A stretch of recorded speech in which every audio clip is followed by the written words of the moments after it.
ஒருவேளை டிஎன்பிசி தப்பாக இருக்குமோ, எனக்கு என்னமோ அது ராங்காக இருக்குன்னு ஃபீல் ஆகுது. இந்த 4 டேஸ் கொடுத்துருக்காங்க. இப்போ நான் ஒரு மாதிரி சால்வ் பண்ணுறப்ப இப்போ இங்கே 3 இருக்குது. இந்த 3 காமனாக இருந்தால் அதை நம்ம கிளாக் வைஸில் எழுத சொல்லுவோம். கரெக்டாக 3, 2, 1. அதே மாதிரி இதேமாதிரி கிளாக் வைஸில் எழுத சொல்லுவோம். 3, 5, 4.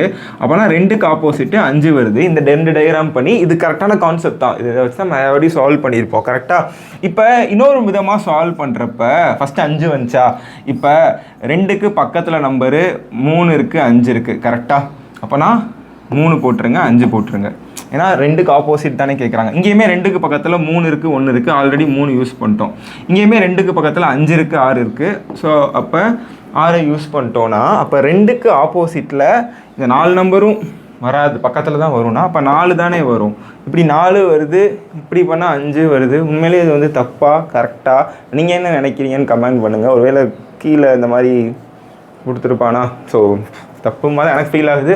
தெரிஞ்சால் நீங்களும் சொல்லுங்கள். வீடியோ லைக் பண்ணி நிறைய பேருக்கு ஷேர் பண்ணுங்கள், ஃபாலோ பண்ணி வச்சுக்கோங்க.